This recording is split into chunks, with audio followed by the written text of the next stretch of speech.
Well, the haters gonna hate, and the fakers gonna fake, baby. I'm just gonna making luck, a Dominion podcast. Welcome to Making Luck, a Dominion podcast. A Dominion podcast. I'm Jake, and I'm here with Adam Horton. Hi. Yours was better than mine. Your a Dominion podcast is way better than mine. Yeah, it's you just gotta let it roll out. Yeah. It's a Dominion podcast. You need to not clench your butthole like you're trying to make a number two. I feel like you're clenching your esophagus. Dominion podcast. Yeah. Dominion podcast. A Dominion podcast. Yeah, that was good. A Dominion podcast. There we go. Rated R. Yeah, this is good. So, today we are going to talk a little bit about Ritual and Defiled Shrine. That's going to be the main topic that we get into. And we'll have some things to say about both of them, and then we'll talk about them individually. But before we get into that, we definitely, as always, want to talk about the kingdom we played with last week. And, of course, we want to announce the raffle. So if you... the raffle winner, right. Yeah, if you want to announce the raffle, if you want to talk about the raffle, it was to have the privilege of naming Adam Horton's firstborn child, and he's going to be on the way soon. He or she? He or she is going to be on the way soon. We don't know yet. So bear that in mind. Raffle winner, congratulations, Dylan Rooney. He won the raffle, and Congratulations. There's a caveat to this, though. Yeah, you're not actually going to get to name my kid. That's the caveat. You are, but here's the thing. So we were emailing back and forth about this, Dylan and I, and I did let him know that he bribed you, to accept the terms of service before he was going to be fully eligible to win the raffle, and he didn't do that, so he's only halfway eligible. Fully eligible unfortunately, to bribe you. Yeah. You are only going to get to name the first name of the child, Dylan. But that means last name is still up for grabs. No, last name's not up for grabs. And actually, so for this week's raffle, we're going to announce a great prize. So on his way here, Jake bought a computer. and he bought the computer just for the raffle. Wait, you're not even going to get the old hand-me-down computer. You're going to get the new computer. He said he spent over $1,000 on this thing. Although he was a little bit lazy, he didn't build it himself. No, he's like, I'm just going to get a pre-built one because I don't care about the listeners of Making Luck. A Dominion podcast. Okay, that's what he said. You get more value for money just buying them these days, but... Yeah, that's his excuse. He doesn't care about you guys. Hey, I care. Yeah, you care enough to give away my stuff, but not actually give away my stuff. I know how this works, Jake. Hey, listen. So that's the raffle for next week. I hope you win. I know, we haven't... Who put you in charge of the raffle, Adam? I just did, approximately a minute and 20 seconds ago. Hey, I am now in charge of the raffle. I managed this raffle from the ground up. I made this raffle what it is. Yeah. Giving away your stuff. What it is not to my liking, and now I'm taking over the raffle. I'm buying out the raffle. Well, with what? With your computer. All right, we'll talk about this later, but Dylan, you think of some baby names. And we'll talk about who gets to name Adam's last name of his child later. Wait, first of all, middle name? Dominion Hello? Podcast. We'll get to the middle. No one has to name the middle name. You can do the middle name. The last name's Horton. That's how it works. That's only if whoever wins chooses it to be Horton. Or if my wife and I choose it to be Horton, because we're the ones that actually get to choose. You guys can name the middle name. It's fine. Okay, so I'm not going to say that your name won't be the name of our child. Just a minute. Of course, suggestions are welcome. That's what the wife and I have been doing for quite a while, looking over baby names, and we haven't made our mind up. So, maybe your suggestion will come through, but, Dylan, maybe you've got the one. Maybe you do. But, the computer's definitely the next raffle. So we also talked about a kingdom. Yeah. For City Quarter. And do you want to read those kingdom cards, Jake? Yeah, so this was a pretty interesting kingdom, and again, it was mostly centering around our discussion of City Quarter from last week, but there was a lot of other stuff going on here. We had a kingdom consisting of City Quarter, Lighthouse, Nomad Camp, Port, Remake, Count, Ill-Gotten Gains, Rabble, Soothsayer, and Prince. And one more time for our audio-only listeners, the kingdom had City Quarter, Lighthouse, Nomad Camp, Port, Remake, Count, Ill-Gotten Gains, Rabble, Soothsayer, and Prince. Yeah, so I played this game like 5 times. Prince to remake every single time, won every game. GG. Yeah. No, whoever gets remake out first on his Prince typically is going to win the game. Yeah. Like, that's not... But you have to win the remake split. Yeah. Like, that's a really big deal, is that if your opponent gets more remakes than you get, it's questionable. It's dicey. Yeah, but Princing the remake does help you win the split, right?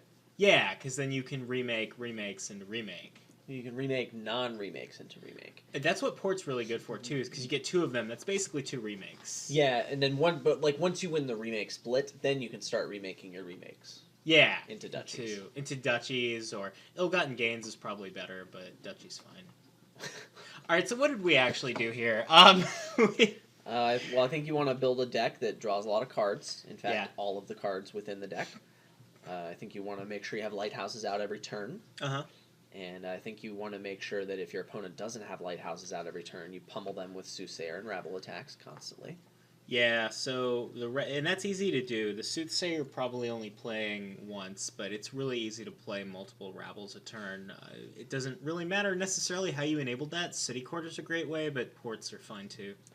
Sure, I would say that if your opponent is not going for a deck with enough control to have lighthouse coverage, City Quarter is probably a decent addition to the deck. Sure, because you're rewarded for playing a lot of those terminal attacks in that case. Yeah, but really, no matter what you do, you're going to win anyway because a better deck is possible, and he didn't build it. Yeah, that's a big deal. Yeah. So, I mean, I think you want to open with Remake Lighthouse or Count Lighthouse if you get the 5/2. You want to get thin. You want to get to the point where you're overdrawing your deck so you can start to take advantage of some gain and play tricks with Remake. You can remake some silvers that you got from remaking estates into nomad camps, draw them, get your buys, play Soothsayer for gold gain, build up your payload, buy points. Most of this is also implying that the first time you hit 5, you're buying a Rabble, I think. The first couple of times, I think you're getting a Rabble when you hit 5. And then you really only buy the Soothsayer once you kind of have a good shot of drawing the gold that you gain. I think that's not to say that you never play the Soothsayer if you're not going to do that, but I think that's the right time, is when you're going to draw the gold. For sure, when you got the chance of drawing the gold at the very least, depending on your build and what else you got. I mean, if your opponent for some reason has neglected lighthouse coverage, then maybe a little earlier just to show them how wrong they are. But maybe, Yeah. Sure. I think when you're building this, you probably want to invest solely into deck control until you are overdrawing your deck, because then you're going to have this remake in your deck, and then you're going to be able to transition a lot of your deck control elements, particularly overdraw, into molding that into the right kind of payload, and then expanding quickly, because there's very little effort to add nomad camps into the deck. There's very little effort to put payload in the deck because you're playing a Soothsayer and gaining a gold every turn. Yeah, and I mean, I think the idea of one player not getting enough deck control kind of, I mean, I don't want to say, kind of assumes incompetence on the other player's part.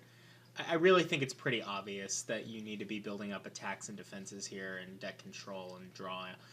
And assuming that both people are doing that, which is going to be most games, I think, the question becomes what kind of turn you're building to. I had said at the end of last week's episode that the goal here was to play a nomad camp and buy 2 provinces a turn. And I kind of stand by that. I think that buying 1 province a turn was a little too quick. I think that the person who's doing what I said is going to win that game. And I think that building to a 3 province turn just takes too long, and the double provincing is more efficient here. Against a competent player, I would agree. It turns out, and this is the case with a lot of decks where In this case, buys are limited, so like every additional province you want to buy on a turn is a nomad camp you have to put in the deck, and that's not really a fantastic card. You have to. I mean, I think the easiest way to get the nomad camps into the deck too is going to be to remake Lighthouse into silver and then silver into nomad camp, just so you're not wasting buys on it. Lighthouse or estate, but yeah. Yeah, right. So I find this this happens with a lot of decks that aim to double province, and especially in this case because you have Soothsayer, which is a card that you play it and it increases your payload, regardless of what phase of the game you're in. So like you'll have 13 and 2 buys on a turn, and you'll buy province and maybe something that draws, and then next turn, knowing that, you'll be able to play your Soothsayer, draw that new gold, and then have 16 and 2 buys and get 2 provinces. And if it's somewhat close and you're about to green, if you're at this point at roughly the same time as your opponent, this is a pretty strong move in terms of positioning yourselves for the end game. If you're going to get that first province, it's really good to just get one of them and then something that draws, because that's just as good of an end game position as someone who has gotten the 2 provinces right away, because now you've got a deck that can Dutchy Dance a little more reliably. Yeah, and there's more draw in it. And the Dutchy Dancing is probably going to happen too, because there's a lot of capacity here to be gaining provinces consistently. Yeah, it was also kind of interesting here that the game pretty much always ended on provinces, but it always felt like it was about to not end that way, because the ports evaporated, as they do, and the lighthouses more often than not ran out. They got low pretty much every time. Yeah, and curses ran out a lot of the time too. They ran like out. Curses are only going to run out if someone's not getting good lighthouse coverage. Yeah, the IGGs can make it happen. But that's bad. It wasn't great because yeah, the curses could be easily trash, and it didn't really slow them down that much. You could remake IGG into gold, but that's kind of just worse than buying a Soothsayer. Yeah, I would agree. Yeah, so there were some interesting things going on. There was also a question of whether or not you invested in City Quarter at all, and I don't think we actually came to a clear consensus on this. Yeah, I think Jake and I still disagree on like how good City Quarter is in a lot of cases. I think we both think that there are some cases where you want it and some cases where you don't. Yeah. And I think the cases where you don't want it are more than what Jake does. I think you want it most of the time. I think that most of the decks that you're building here involve City Quarter. I mean, depending on your definition of most, I might agree with you. I think in a lot of cases where... 51%. Oh, come on, 55? Hello? I think it's a little more than 55% where you want it. Yeah. But I think in games where it's going to be close, or it is close, I think the City Quarter can be a pitfall, because you can just put a Raffle in the deck, and that's going to draw you about as many cards as the City Quarter, only number one... the Raffle is going to more consistently kick off your turns in the late game, where a stall turn can potentially end things for you. Once you've put a lot of junk and duchies and stuff in your deck. And also, number two, the 3 debt can be a pretty big deal. Sure. If I know that my opponent can't double province next turn because he has debt, that opens up endgame options that are actually pretty decisive in some cases. I can leave the provinces at 2 now, and I can feel good. And if you can't do that to me, because I didn't take the debt, and I can do that to you, I'm pretty sure that I can convert that into a win in a lot of cases. So you have to be careful, especially like when you're doing that, maybe 1 province and a draw card. You have to be careful that you're at least threatening to double next turn if the time is, or if the situation is right for it. Yeah, I will contend that to make the Sans City Quarter deck viable, you do need to win the port split pretty decisively. I don't think that you can get away without having some kind of village effect consistently on your turns here. I certainly think you need more than, or at least 6 ports. I think 6 is probably enough.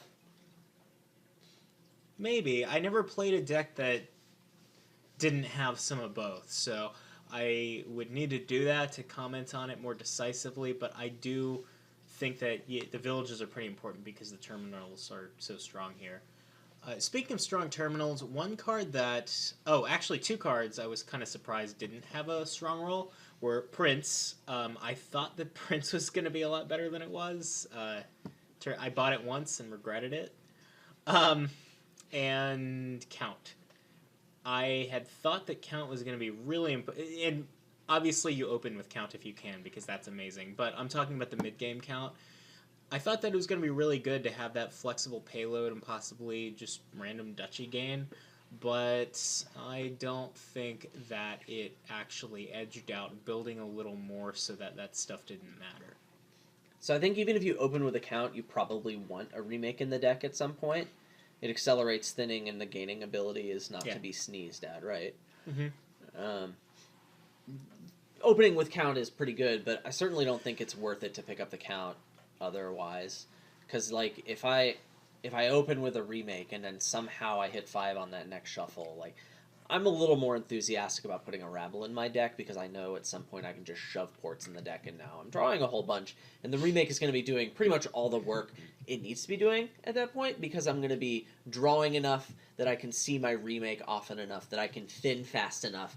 And Count's more like a sledgehammer of thinning, right? A lot of times you don't get to thin with that fine granularity. So by the time you actually see the Count and play the Count, that fine granularity is really what you want, because you want to be thinning and also buying a thing with your turns. And Remake is just a lot better at doing that than Count was. Yeah, but I was thinking about Count not solely as a thinner, but also as, that payload. 3 coins when that's good, but gaining a duchy is really what I was thinking was going to be the power of Count on this board. So, like, top deck a port for next turn and get 3 coins could be okay, or gain a duchy, depending what the phase of the game is. Right, depending if you have the plus buy to capitalize on the 3 coins that you're gaining. It can be okay in that situation. It can be better than Remake for gaining duchies in some situations, although, with enough ports you can just remake the port into a duchy, but I guess I'd rather do that with Count, sure. Yeah, so I'm not convinced that Count didn't have a place there. I am convinced that I didn't find it. So I really don't think Count's good unless you can open with it here. All right. Maybe that's true. Maybe that's true. Hashtag opinion Adam. I mean, that might be true. Definitely feel free to play this out with you have a chance to play this kingdom and let us know how it goes for you. We'd love to hear your experiences as well. Yeah, and I want to shout out to a gentleman or lady who posts on Reddit. The username is like PG and some numbers or something. It's clearly a chick. Of course, because on season 15 of Survivor, there was that lady named Paige, and they called her PG for short. That's what I was thinking of. And then she came back for that Survivor Game Changer season, even though she just like did a stupid thing in a tribe swap by throwing challenges to get people out, and it just like got voted out right away without having any other impact on the game. And then they brought her back, and then she just like got voted out without having an impact on that game. Game changer, rah! Anyway, she wasn't my favorite, but yeah, girl. So definitely that's it. But anyway, shout out for making those threads on Reddit. I appreciate that people are talking about the kingdoms, because that's kind of why we do this. And I like that you do that. And I'm gonna. I still don't know like how much I want to participate in that, because I want to have good stuff to stay on the podcast. But sure. So one other thing I wanted to point out about this kingdom, and this is sort of a niche example. I played a round of it with my girlfriend over the weekend, and one thing I forgot is that you can randomly roll into shelters because there's a Dark Ages card involved. And we did that, and it turns out to be pretty significant if you do have shelters here, because you remake your shelters into lighthouses, and then all of a sudden you have this huge action density, so you probably get City Quarters a little earlier in that deck, I think, because City Quarters is immediately an amazing card for you. Yeah. So it's a little harder to remake into Nomad Camps there, but it probably plays differently. The build is probably a lot different. Yeah. So just bear that in mind, I guess, whenever you have any game that has shelters, that a lot of things are opened up and a lot of other things may be shut down. Just Oh, that Necropolis City Quarter synergy. Yeah, it's so good. Yeah, you probably open City Quarter in that case. Yeah, I think so. Yeah. Just turn 1. City Quarter. Better get started on that debt right away. Yeah. So you can draw. City Quarter is really good with City Quarter because if you have a bunch of City Quarters in your hand, you play a City Quarter, you draw their actions. So synergy. Yeah. Nice. It's amazing. We did it, guys. Yeah, so on to what we actually wanted to talk about today. I mean, not that we didn't want to talk about the kingdom. We obviously did. But... So you know what the tastiest lunch meat that I've ever had was? Defiled lunch meat. It came from an animal sacrifice. Oh, God. I'm kidding. That's not true. It didn't happen. Here on Making Luck, a Dominion podcast, we do not condone the cruelty of animals, or to animals, or at animals, or... Any cruelty involving animals is not okay. Although, if you're eating the animals, it's more forgivable. As long as they were butchered in a humane way. So, like maybe playing a $5 action card that gained you 2 coin tokens, and you get to... Yeah, no, if you're doing that, then absolutely you need to be sacrificing the animals. Yeah, but if you sacrifice an animal, then depending on what type of animal it is, you might get VP tokens, or money, or cards in action. Yeah. All right. This is gone past the point of abstract, even though we're talking about Dominion cards. Yeah. So this makes a lot of sense. So yeah, Ritual and Defiled Shrine. Yeah, Ritual and Defiled Shrine. These are 2 landmarks from Empires, and they both involve willingly gaining curses. Ritual's an event, not a landmark. Whatever. Same thing. Nice. So yeah, we had talked about a little bit about the aspect last podcast where cards or effects in Dominion might cost something other than money. And that's definitely true of Defiled Shrine. To a degree, it's true of Ritual as well. But the cost of these is willingly gaining a card that's making your deck worse. And in exchange, you get these points. Yeah. I mean, Ritual costs money, but look at that multi-podcast segue. I'm in. Yeah. Ship it. So why don't we read the text of these bad boys real quick? Sure. Ritual is a 4-cost event. Mm-hmm. It says, gain a curse. Oh, yeah. This is my kind of event. Yeah. If you do, trash a card from your hand, and then you get a VP token per dollar that it costs. Defiled Shrine is a landmark, and it involves some setup, which is important. So I'm going to read that first. When you have a game that has Defiled Shrine, you put 2 VP tokens on every non-gathering action pile in the game. So most of the piles in the game are going to have VP tokens on them. And whenever you gain a card from a pile that has a token on it, you take one of those tokens and you put it on top of the Defiled Shrine. So just to recap, there are these tokens out in the kingdom. When you gain a card, you put the tokens from the pile onto the Defiled Shrine. Whenever somebody buys a curse, he takes all of the points that are on the Defiled Shrine. Delicious curses. Yeah, so it's like a little game of chicken, right? Yeah. We're watching these Defiled points. Chicken. Defiled chicken. TM. But we're watching... Wheat bread? No, not on wheat bread.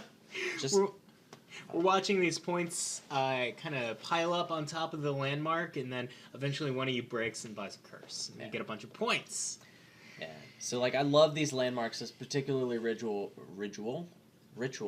because it gives new meaning to the term winning the curse split, right? I want to get more curses because you get more points if you do it that way. Yeah, you probably know this about me if you've played with me before, but whenever I am about to win a game of Dominion, which you probably know if you've played with me what I do when I win.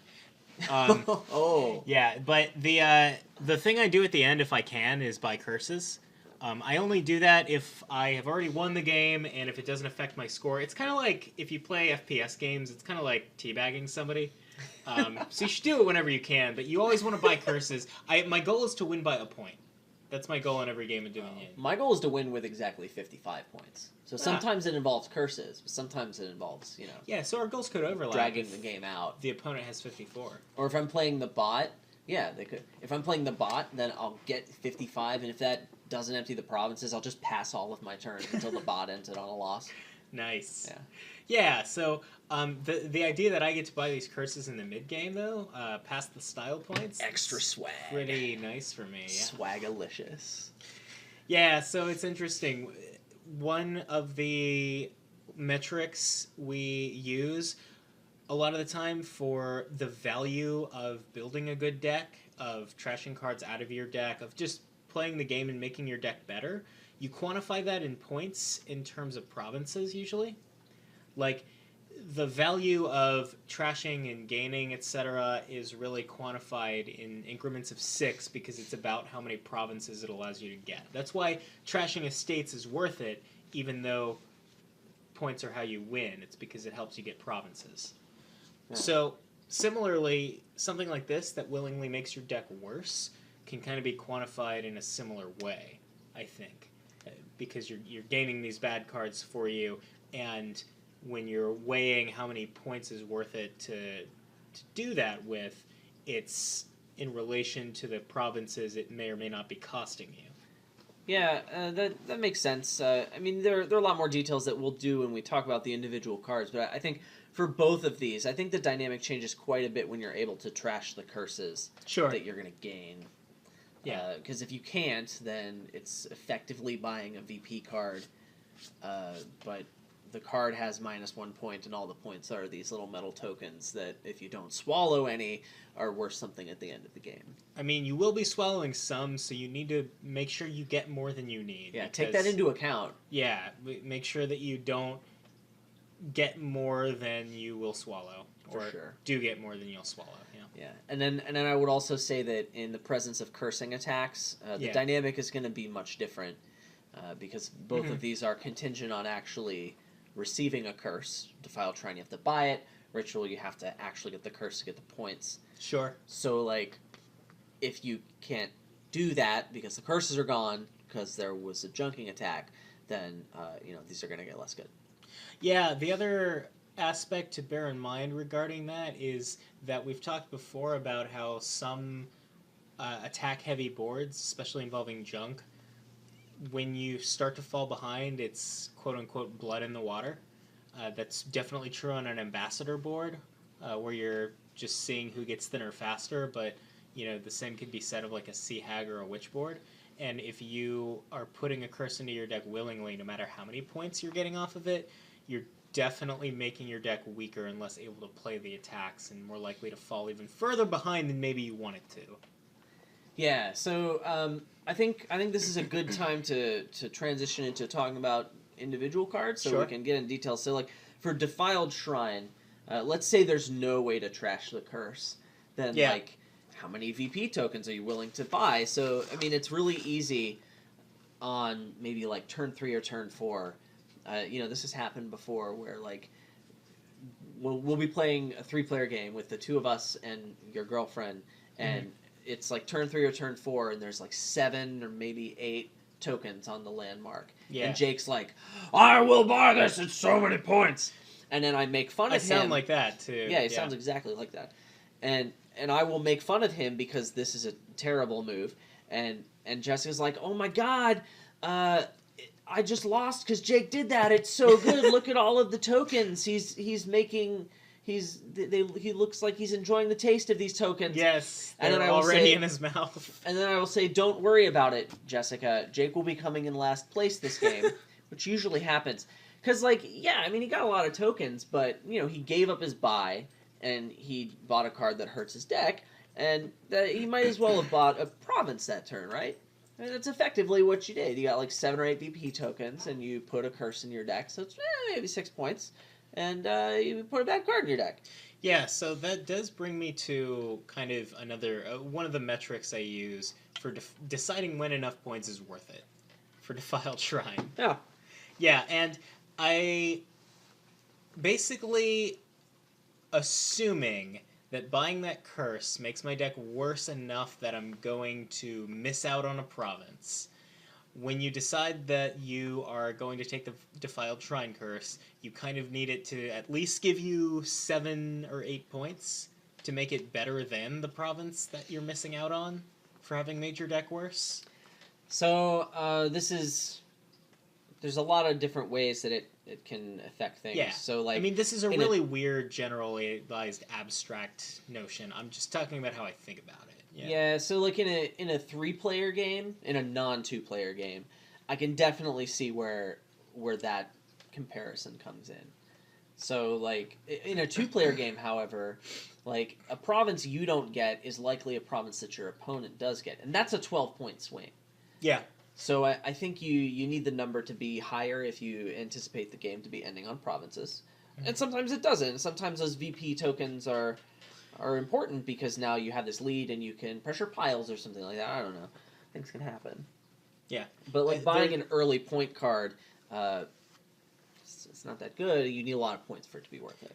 Yeah, I mean, putting points into your deck, which is, again, like Adam said, kind of what Defiled Shrine does. The difference being that you can trash the points and still have them, weirdly, is that it is making your deck worse. So if you can leverage that into more freedom in the end game, it can still be worth it tactically.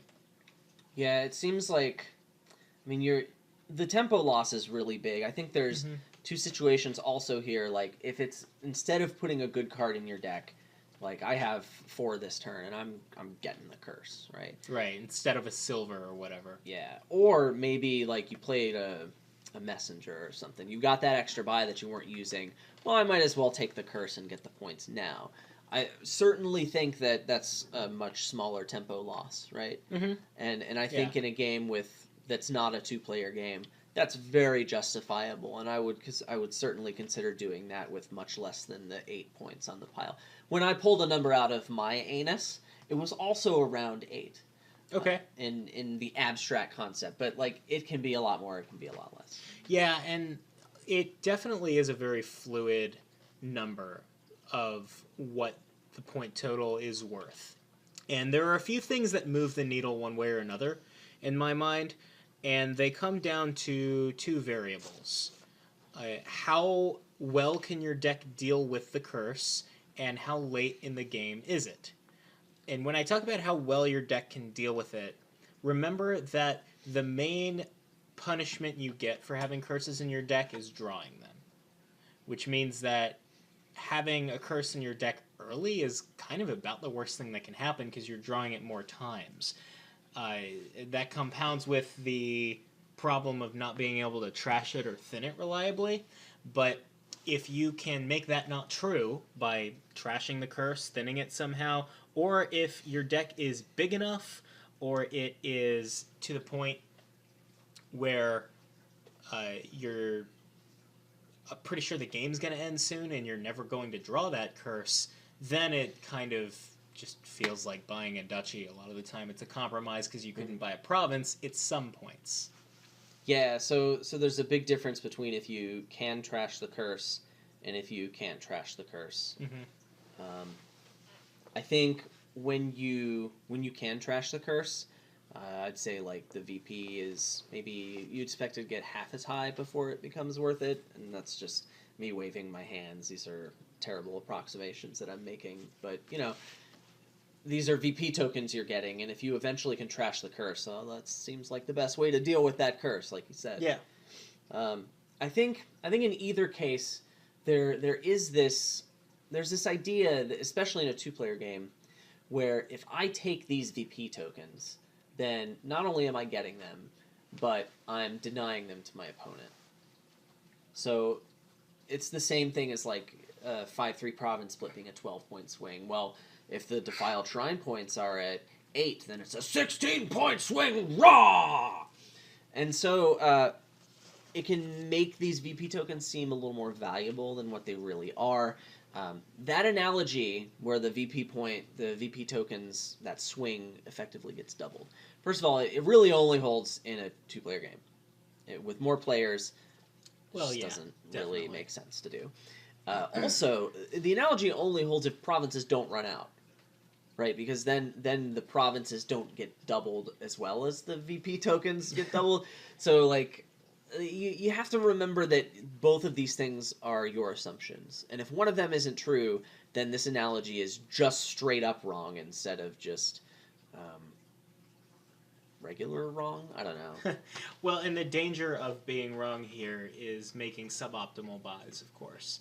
So if it turns out that you were wrong and the provinces do run out and those VP chips weren't as impactful as you were hoping they would be, what it means is that you bought a curse when you shouldn't have. It's real bad. Or in the case where you don't plan to trash it, you're buying a VP card that you shouldn't have. And I think that if you don't plan to trash the curse, or maybe you aren't, you don't know if you're going to trash the curse, then that VP card analogy is pretty appropriate. Yeah. There is also leaving the points on the Defiled Shrine does have one dynamic that is different from a VP card, though. And that is that the curses cost 0. This really comes into play when you and your opponent's decks are both kind of on their last legs. Bad. Because you've been greening, and you are looking at the VP card that your opponent needs, and it costs a certain amount, and it gives him a certain amount of points, and you know that you can judge whether or not he's going to be able to buy it. The curse, on the other hand, that has the points on it is always available at any given time, so your opponent can always buy it. So you can look at it as being kind of dangerous to leave the points there. Yeah, if your only out is, oh, I hope my opponent misses Duchy someday, and there are 4 or 5 points on the Defiled Shrine, they're never missing Duchy because they can always have 0 and buy the curse, right? Right. I mean, I guess they could have a bunch of debt, but that's dumb. We're not talking about it. I do want to stress here that I kind of agree with Adam that people are a little too quick to pull the trigger on buying the curse for Defiled Shrine and maybe Ritual as well. But the amount of times when it's worth doing when you wouldn't buy a green card can probably be counted on one hand. And the points when there's no curse trashing to make it worth it probably need to be able to be counted on 2 hands. Sure. Yeah. I mean, you say that a lot of people jump the gun. I think it's mostly you. I see it happen a lot. Like, I see it happen. I bet you almost do. Almost all my games, I see it happen. I bet you do. I only had one more thing to say about Defiled Shrine, and that's that I typically find about 2 curse buys in a game happen for Defiled Shrine, and maybe 3 if people are a little more aggro. So that's something to keep in mind. Like, there's 1 that happens in the mid game because there's so many points, and then there's 1 and possibly 2 that happens toward the end of the game. That's okay. The only other thing that I would add to this is really just to come back to another point that Adam made, just to reinforce it, because I think it's really important to Defiled Shrine, and that's that plus buy definitely encourages it. Mm-hmm. I think that's maybe even the biggest dynamic of Defiled Shrine, because gaining the curse sucks, but gaining the curse instead of something else, that's almost unacceptably bad. So bad, man. Yeah. You get, like, mega wrecked. Yeah. Just the worst. The pits, man. Yeah. It's bad. So, ritualistic points in lunch meat. Yeah. Are what we're talking about next with the event. Ritual. That was good. That was real good. Yeah. So you want to read the text of it? Yeah, I'll read it again because I like this one. It's 4-cost event. Gain a curse. If you do, trash a card from your hand, and then you get a VP token for every $1 that it costs. Yeah. So I think when there's any junking attacks out, I think you can pretty safely ignore Ritual. Yeah. Because like by the time you're going to be able to have something good that you're willing to trash, usually the curses are going to be out. And these assuming it's curse junking, right? Yeah, that's I should say cursing. I said junking, but it's specific to cursing for sure. Yeah, so there are a couple of things before we even get into the discussion on Ritual that I want to point out about this card. One of them is that Amazon Prime sees that you have been buying Bishop and says, customers like you are also interested in, and then shows you Ritual. And now take a look at Ritual, too. What the hell is going on here in that card art? Like, it's so out of theme with the rest of Dominion. It's really weird. It looks like some Lovecraftian ritual that's going on. Like, it looks like a ritual? Nice. Yeah. Well, I was just, like, riding in my royal carriage and playing Smithies, and now all of a sudden there's these guys in black robes summoning Yog-Sothoth, and it's just weird. I'm not expecting this from a card in Dominion. Really? Yeah, like, what the hell is going on here? We just had Nocturne, a whole expansion of, like, creepy stuff. Yeah, but I think this is weirder than anything in Nocturne. Maybe Necromancer's a little Have you seen Navigator's Hands? Do I need to remind you of how weird it's gotten in the past? Okay, good point. Yeah, so... Yeah, so I mean, I guess Ritual does have a base case, kind of like Defiled Shrine is, and, there's two categories: can you trash the curse, or can you not trash the curse? Sure. So with no curse trashing, you can actually math it a little more explicitly, because it has that stronger analogy, right, to buying a victory card in this case. So you have to trash something good, and you replace it with a bad card, and you get some points with it. So it's going to make your deck a little worse than buying a victory card would. And so hopefully you're going to be rewarded with some more points. It turns out you got to be kind of careful, though. Yeah. Because, you probably don't want to be trashing a copper to your ritual, because that's not going to give you enough points. What if there's Tomb out? No. Okay. But now that we've addressed that... I appreciate thinking about all of the possibilities, but we mathed that one out, and that one's bad. Yeah. So don't do that. Yeah, so Ritual is potentially a really efficient source of points in terms of dollar per point gained. Like, if you... I think the dream is to Ritual a gold. Like, that's probably the baseline of a good thing to do. Because you're paying $4 to gain 5 points. That there's no other transaction in Dominion that does that. Well, you're kind of paying 7, right? Yeah, because you can't you're not spend the gold. And you're not just making your deck worse. You're making it like twice as bad as a normal green buy. Because it's not only getting rid of a good card, it's putting a bad... It's not only putting the useless card in your deck, it's getting rid of a really good one. That's true. So, like, yeah, out of the baseline comparisons, gold is probably the most favorable. Ritual, I mean, I think gold is the best target in general for trashing to a ritual. So, like, you're spending 7 effectively, and you're getting 5 VP, and you're making your deck bad. So that's pretty good. It's definitely better than ritualing a silver, because that costs you 6, and you get 2 VP, so that's worse than Duchy. Yeah, You would really only do that if the Duchies were out, and you wanted to cry. That'll get you to cry real good. Yeah. And it's actually better than Platinum, too, because you have to have 9 with the Platinum in hand, and you get 8 VP for it. So, like, that's better than buying a province. Like, the gold was better than buying a duchy, only now you've trashed a platinum, which feels pretty bad. And with that hand that we're describing, you probably could have bought a colony, right? It needs 9. So you're still just short of the colony. Sure. And you're getting something better than the next thing down. But it's a really narrow range of situations, yeah. Yeah, so, I mean, if you ignore this, obviously there are times when it's going to be right, and you didn't do it, so don't ignore it, right? Yeah. But you can always math it out, and you can also trash the victory cards. This is considerably worse, because if you can't trash the curse, you're losing the points by trashing the victory card. Yeah. So it's hard to really get some value with this. The upside of this is that it's cheap, but trashing an estate doesn't net you VP. Trashing a colony doesn't net you VP. The only victory card I'm really excited to trash here is Farmland, because I got some other value out of the Farmland, and Farmland costs 6 for only 2 points, and that's a fairly valuable transaction. Yeah, that's definitely, I think, if I'm trashing a green card and keeping the curse around, that's certainly where I feel the best about it. Although, if Farmland's around, having a curse in your life is not bad, because you can farmland it and get points that way. So that's a thing you can do. With the duchy and the province, you're really only netting a VP, but you're not actually making your deck worse, right? You still have the same number of bad cards in your deck, so it's kind of like $4 for a VP token. It's a little like Salt the Earth, $4 for VP token. Yeah. But you have to have the duchy or the province in your hand. So these are okay, but they're really not spectacular. And of course, with no support, this is all you're going to get. So, okay, great. And that kind of, we've said kind of how Ritual functions mechanically and strategically. I think it's worth talking about when Ritual is a tactic and when Ritual is a strategy.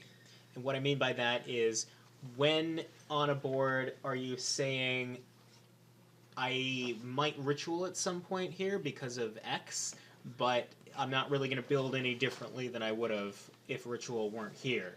I just will keep my eyes open for a good ritual opportunity. Everything I just said is a tactic. It's that second part. Yeah, that's not something you plan for. Much more seldom, though, is when ritual is a strategic consideration, meaning that you see ritual out and it causes you to build and play differently because of the options afforded by ritual. So I think that's more rare, but it's not non-existent. Really? Yeah. Are you serious? Yeah, I do think so. I don't think you play differently with ritual being out than you would have normally. I think you just have different tactical options in the late game. Oh man, so this will be good. So like, if there's any curse trashing, I think ritual is a must buy. And there's no junking.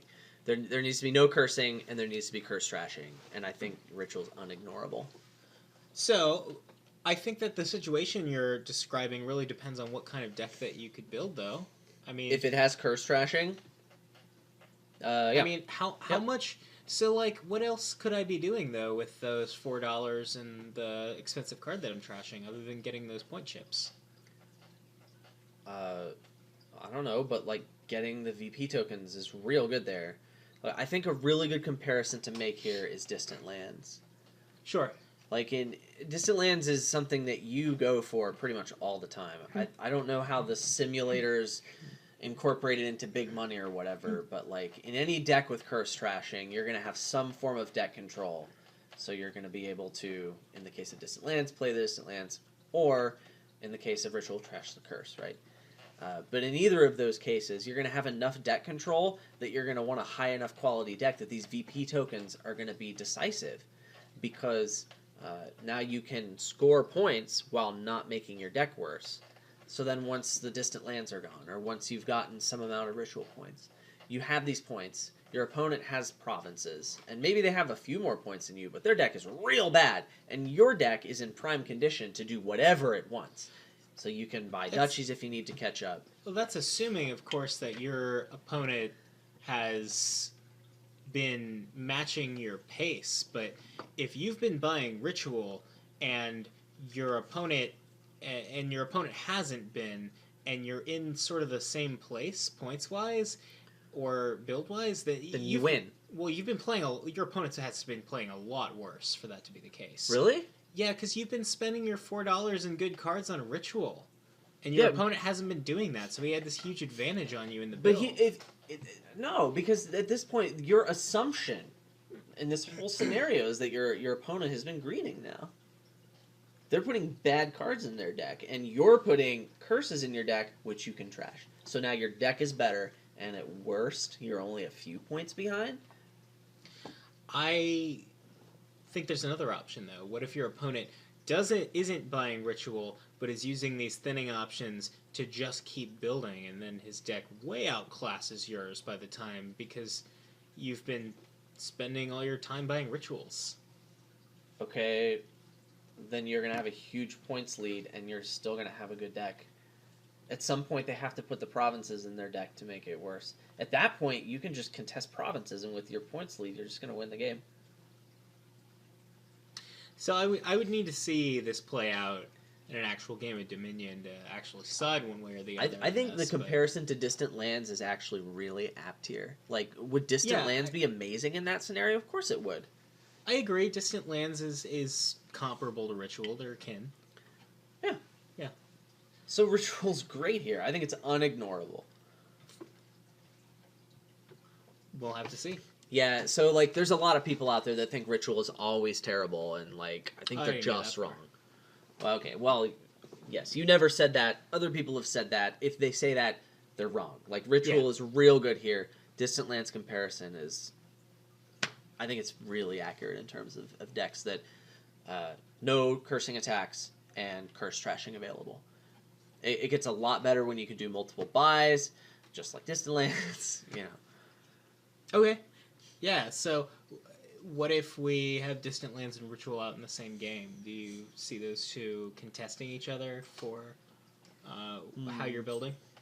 My gut says you'll probably do them both without more context. I won't say much. Sure, right. Okay, so... Titles probably have it, whatever. So that is kind of Adam's take on Ritual as a strategy. My take on it is that I ignore it more often. I'm going to have to definitely keep my eyes out for it. I do want to be catching these situations if they're available to me. But the other thing that will encourage you to consider Ritual during your build is if you see the opportunity to unlock that alternate kind of economy in Dominion that we've talked about before. What I'm talking about is something that manages the average cost of cards in your deck. Like, we're talking about Rats, or we're talking about Develop, or something like Peddler, that is putting a bunch of cost into your deck, a bunch of price point value, without really caring too much about what the cards actually do. And then, Ritual can be pretty strong in those cases. Like if you're being flooded with magpies and you don't mind trashing one, or Rats is an even better example. Yeah, those big gainers, they like Ritual for sure. I think the most common big gainer card is something that gains gold, which goes back to something we said before. I mean, gold is probably the best Ritual target there is. Yeah. Easy to gain, expensive. There's lots of lurkers and leprechauns and soothsayers in the world.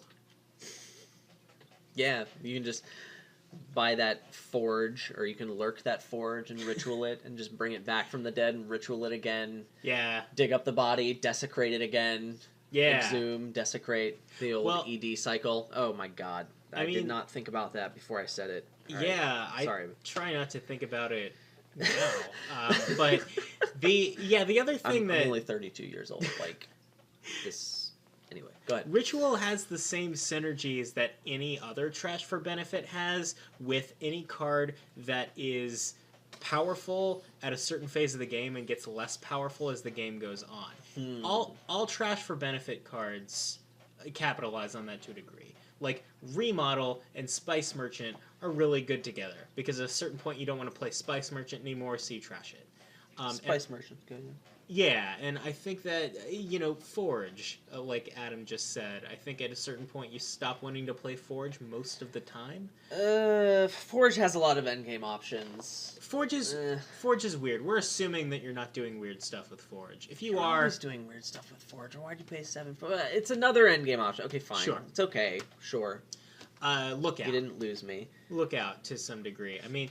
Obviously, gaining 3 points it's not a lot of points, but like at a certain point, you want to stop playing your Lookout and maybe you ritual it. Yeah, I mean, the Lookout, you're starting to lose me. I'm still with you. The thing is, like, you're saying Trashers, right? Because Trashers are a great example of cards that are good early on and then they're not good later, but it's really tempting to say something like, oh, Junk Dealer is great because it costs 5, and that's 5 VP tokens. But, like, you still need to keep a Junk Dealer around to trash the curse you gain, right? Otherwise, why did you do this? Well, the whole premise was curse trashing. So you gotta be careful. I'm not saying it's bad, but that's something you gotta be careful of.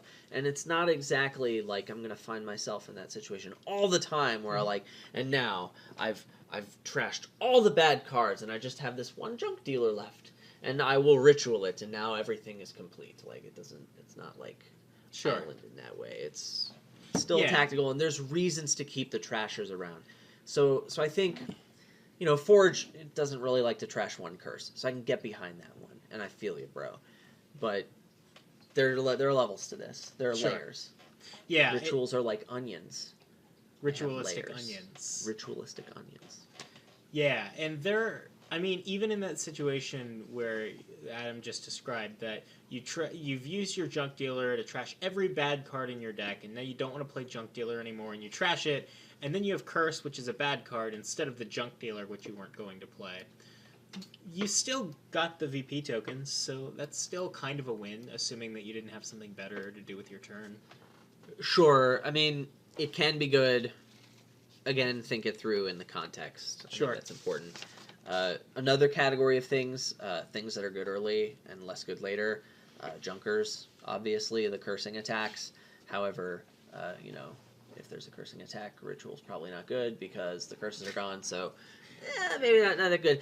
I think the biggest category of these things are like those tactically dead cards. Like I had Terminal Collision.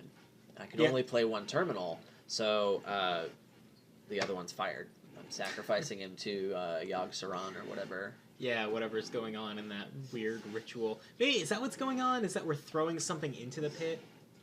Yeah, I mean, it's a ritual and there's a pit, right? What else are we doing here? Okay, all right. I'm unfamiliar with other types of pit-related rituals. That's true. I hadn't really thought that through, but that's what Adam's for. I mean, I was in a sorority in college, and we did have rituals because, Greek organizations. Yeah. Wouldn't it be a fraternity? Well, I mean, technically it was, but we were sisters. I'm a sister. I had a big sister, a little sister. My wife is my sister. I met her through the sorority. How were you allowed in a sorority? It's co-ed. I don't think I understand Greek life, but yeah. there are a lot of different kinds of Greek organizations. Yeah, whatever. We're going on this tangent. There's a lot of different kinds. There's the social ones with the houses, which is what everyone thinks of because they're the most visible. And yeah, those are usually not co-ed because you live together, right? Sometimes they are, but it's really rare. But then there's the service groups like I was in. I was in the service group for the band. We don't have a house. We just exist to do service projects for the band and raise money for the band. And then there's the academic ones that are basically the same thing, only academic. They're like honor societies for certain schools. Okay. And one of them had a donut shop in college. Yeah, that was about it. So I was in that one. And so, those are usually co-ed. They usually don't have a house, but you're a brother or sister. The things you learn on Making Luck. A Dominion podcast. A Greek life podcast. A sorority or a sistership podcast. Yeah, it's not weird that I married my sister. Yeah, no, I mean it happens all the time. We're close enough to Kentucky that it's I went to school in Indiana. They share a border. I thought the joke was West Virginia, but yeah, I can. Oh wow, okay. Let's maybe not offend a lot of people. If you live in Kentucky, we're just kidding. I'm just kidding. Yeah. It was a joke. I didn't mean it. We love the bourbon. It's great. He loves the bourbon. I think it tastes like poison, but I'm sure it's great. Yeah.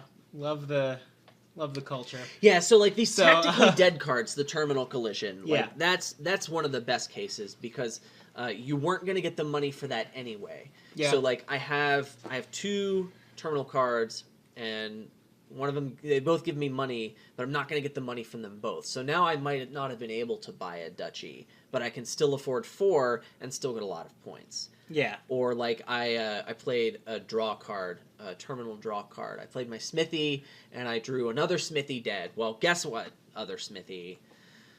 It's not working out. Yogg Saron loves you. It's a thing. I really don't know much lore other than, Hearthstone. Yeah, no, I love how you're mispronouncing Yogg Saron. He's not going to be happy But in Hearthstone, he's Yogg Saron. Oh, they had to butcher all the names. There's Cthulhu instead of Cthulhu. Oh, did Blizzard rip off Lovecraft? Blizzard, their whole lore is memes of other lore. Is it really? Yeah. They actually don't have to. Lovecraft is public domain. That's not true. It's not all their lore, but a good chunk of it is.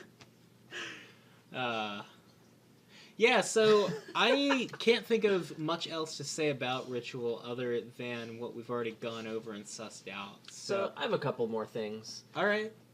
First of all, we mentioned rats, and I didn't say hi to Toby. Hey, Toby. Hey, Toby. Anyway, also, trashing provinces to Ritual. Don't do it. So, even if you can trash the curse, a lot of the times this isn't so good, because if you're going for Ritual points, and your opponent is not. And in a 2-player case, or actually even with more players, this is usually the valid comparison to make. You don't want to be emptying the province pile because you want more time to be able to get value out of the fact that you've been ritualing and making your deck better, right? Sure. So putting the provinces in there as just the most expensive thing in order to ritual it is usually not the play. And just because it drives the game towards the end game. Yeah, I mean, it's similar to how we compared Ritual to Bishop at the beginning. There is talk about the golden deck, quote-unquote, that just buys a province and bishops a province every turn and never makes its deck any worse because it's always trashing the province. But then you get into actual games of Dominion where you're doing that, and it's not very strong because the amount of points that you're gaining are fairly marginal in terms of what you're losing. And I think the same can be said of ritualing a province, if that's something you planned on doing. It's not very good. Even if you trash the curse, you spent 2 buys and however many dollars to just get a card out of your deck.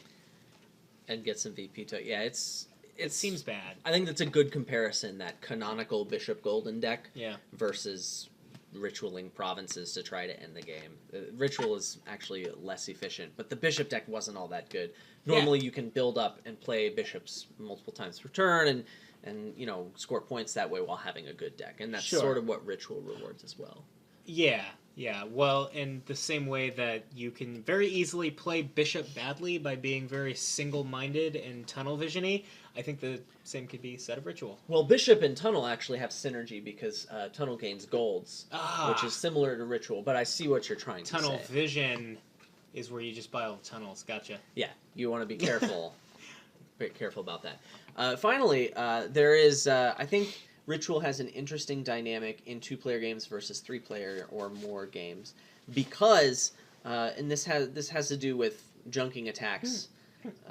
There's more curses, right? In a 3-player game, there's 20 curses, and that means more curses per person. Sure. So, Ritual actually gets a lot better when there's more curses around because you can score more points from the Ritual. It's easier to make that curse split not matter so much. Well, you may be trolling, but like... Yeah, no, you're right, yeah. It is true. It really, and I think it really does personify giving new meaning to winning the curse split. And it really amplifies the more players you add to the game. Sure. Even if all 3 people are going for it, you're still going to get more value out of it. So in a 2-player game, there's 10 curses, 5 per person. I'm not necessarily going to be building up to get the most value out of my trashes because denying the curses from my opponent is going to be somewhat important. That's kind of like Wild Hunt. 8 estates, when both people are going for Wild Hunt, you tend to get the Wild Hunts as smaller VP tokens. But uncontested, you let it go a little longer because they're maybe not threatening to play Wild Hunt as many times and snatch the points from you. Absolutely. Similar with Ritual. When it's mirrored, it gets contested, less value. Now, Ritual can be easier to contest than Wild Hunt if you're not going for it, because you can just Ritual 2 or 3 times to run out the last of those curses, deny a lot of points. Maybe you can trash the curses yourself. Yeah. Sure, that's a thing. But when you add more players to the game, you're going to find that rituals get bigger, they happen a lot more often, and consequently, they get a lot less ignorable. Even in a 2-player game, the Distant Lands comparison, not ignorable. But now the Distant Lands pile has 20 cards in it, instead of 12 for a 3-player game or 8 for a 2-player game. Yeah. So, more players, Ritual, it actually has a pretty big impact. There is actually one thing I'm curious about to hear your take on, and it's Ritual with Ill-Gotten Gains. Because Ill-Gotten Gains is a cursing attack, but Ill-Gotten Gains is also a fantastic target for Ritual. So, do you think those two have some encouragement for each other? So, it's hard for me to imagine seeing someone trashing an Ig to a Ritual. And that's mostly because if I'm going for Igs, I usually want to end on 3 piles, right? Probably. Or at least I want to empty all of the curses and the Igs at the same time. In a lot of cases, I would say that's pretty common. I mean, do you think it could be effective to just get a tactical Ig, give your opponent a curse, and then maybe buy a Ritual and trash the Ig, and then the difference is that you both have a curse, but you got points out of it? Man, most tactical Igs are when the curse pile is low, so it's a little ambish to think you could Ritual it. Maybe you mid-turn gain it, and then you draw it and Ritual it. Maybe that's a thing you can do. Yeah. That seems a little more narrow. I think that if Igs are good, it's because you want to be rushing them. Igs is the only source of junking. I think if that's good, you want to be rushing it, and that means that you're probably not going to be ritualing it because the piles are going to be empty, I guess. Yeah. I want to be giving those curses to my opponent to slow them down. That's part of what makes Igs good when they are good. So me taking the curse myself to get more points, I want to end this game fast, get the duchies or whatever. I'm not saying it can't happen, but I'm not going to plan for it, and then it's kind of rare, I would think, when it comes up. Yeah, I mean, you could be right about that entirely. It just popped into my head, and I thought it was an interesting interaction. Let us know if you think that you have some insight into that as well. Also, about any of this, Defiled Shrine or Ritual, if you think that maybe we missed something, or you have a way to utilize these cards that we haven't gone over, please let us know in the comments, or get in touch with one of us. We would love to hear your feedback. Yeah, YouTube comments, forums, Reddit threads. I mean, we follow all the stuff. I'll respond to a lot of the stuff. Yep. We like to interact with you guys, but if you don't take the initiative to interact with us, it's difficult for us to know what you like, what you think, how wrong we are. I mean, how wrong Jake is. I'm never wrong. Even though I just made up that whole bit about Ig. It's perfect, right? But, you can maybe think that I'm wrong and tell me about it, and then I'll tell you how wrong you are. I'm kidding. I'm joking. He'll tell me how wrong you are and somehow make it seem like I said it. So he'll tell me how wrong I am. But, yeah. Sure. We'll go with that. Sounds good. Peace. Yeah, so as we transition into this next episode, next week, we're going to be playtesting a kingdom that involves ritual. Satanic bread. Satanic bread. Yeah. Yeah. And we are going to want to make sure that we talk about the impact of that ritual does or does not have here. So what's this kingdom going to have in it? All right, we got Develop, Market Square, Merchant, Remodel, Treasure Map, Contraband, Duke, Jester, Altar, Peddler, and there's Ritual and Aqueduct. Once again, for our audio-only listeners, Develop, Market Square, Merchant, Remodel, Treasure Map, Contraband, Duke, Jester, Altar, Peddler, and there's Ritual and Aqueduct. Now, there is one thing I want to point out here, and that is that Defiled Shrine is not on this board. However, we have Aqueduct, and Aqueduct is kind of like a negative Defiled Shrine. It's like the opposite of Defiled Shrine, because it's doing the same thing in the opposite way, right? Because these points are building up on it from treasures instead of actions, and you buy a victory instead of a curse to get them. That's kind of interesting. It's like Defiled Shrine's not here, but in spirit, it is. Yeah, I guess. Sure. I mean, a Defiled Shrine and an Aqueduct are pretty much the same thing. The artwork definitely shows it. Yeah, this is very thematic. Yeah. We always try and choose our kingdoms based on theme. Yeah, so this one's crunchy. Yeah. There's no village. Most of the things are terminal. The only non-terminals are Market Square, Merchant, Peddler, so no real draw. There is thinning. You can thin with Develop and Altar. Well, there's trashing, Develop and Altar. And also Remodel, Market Square to enable it. So, Peddler and Market Square seem like prime ritual enablers. Yeah, part of me is thinking that the Peddler Market Square rushing out and trying to ritual those is going to be kind of decisive in terms of who wins that game. I mean, there's curse trashing, and this game is going to go for a while because there's Duke, and there's good synergy with Duke. You got Altar, which is fantastic. Aqueduct is decent for Duke. Yeah. Develop is no bueno. Treasure Map, no bueno. Okay, well, that's mostly it. Jester is good in that deck. Treasure Map isn't necessarily bad. I think that Treasure Map has a lot of potential here because it's a gold flutter, and that's, one, good because gold's a good card, obviously, but also it's a great ritual target, and there's a lot of opportunity to enable Treasure Map here in the form of Develop.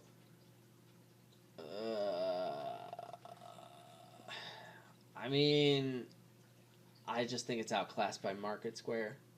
If Market Square wasn't here, maybe, but I think you could do both.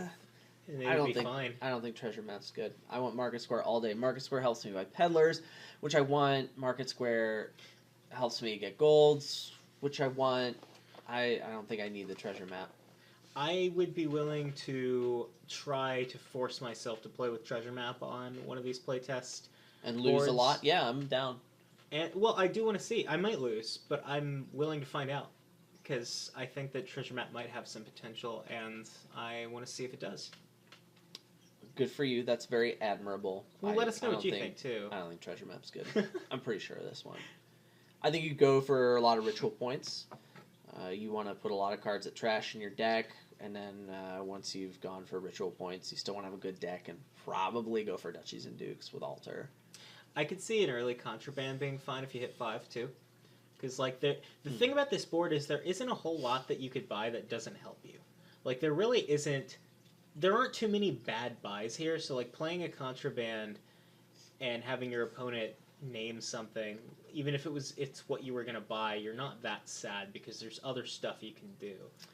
It's not super crazy, especially because they can't name Ritual, right? Ritual's not a card. And you eventually Ritual the Contraband. In the late game, Contraband is bad. Because you trash it and you maybe alter it. You get rid of it. But I think so like any treasure that has plus buy on it has some potential for building whatever deck you're trying to build. It's good with Peddler. That Contraband Peddler synergy. Oh yeah. But they could name Peddler. Damn it. What?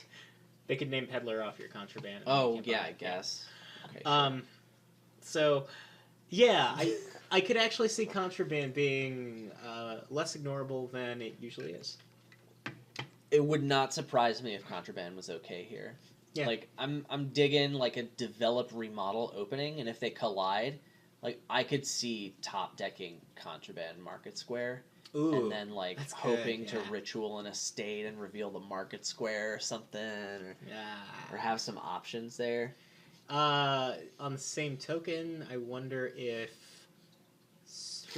Market Square, or Silver Market Square has potential with the plan of getting 4 and that's hard though. I'm talking about hitting 4 with a 3-card hand because you've got to discard the Market Square and have something to trash. That's not going to work. Sure, it's not going to work till later when your deck is better. You want Market Squares in the deck. I thought you were suggesting double Market Square opening to help buy Peddlers, but...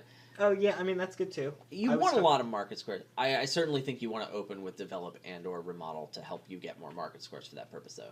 Yeah. Because opening with the two of them, just that doesn't make a lot of sense, because you're not really going to get the Peddler on that shuffle anyway. Oh, yeah, my whole consideration was that you position yourself to very likely discard a Market Square for gold in the first shuffle by buying a Ritual. Yeah, that's impossible. Right, yeah, and then I thought about it. I'm talking about hitting 4 with a 3-card hand of coppers, and that's not gonna work. Yeah, I don't think that's gonna work, brah. Yeah, I admire your spunk, but it's not gonna.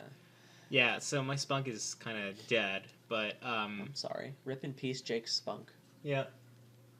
So there's like a hidden episode title to every one of these episodes. Yeah. It's part of the MP3 file, but it's not really anywhere else. Yeah. So that's gonna be the hidden title of this. Rip in peace, Jake's spunk.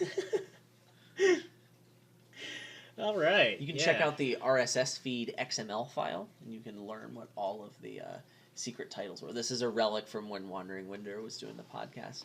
Oh, is that where it came from? Yeah, all the old episodes they have titles like this too. I touch you and instantly the purring. Coriander. He's so cute and fuzzy. Anyway. What is he? Yeah, that's all I got.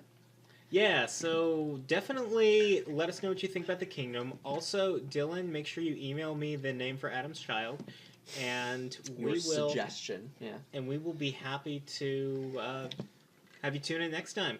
Yeah, where you can win this computer that Jake bought for the raffle. Can't wait, guys.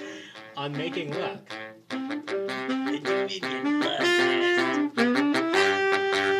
Needs work. The podcast or the... Savage. I want to go cry now.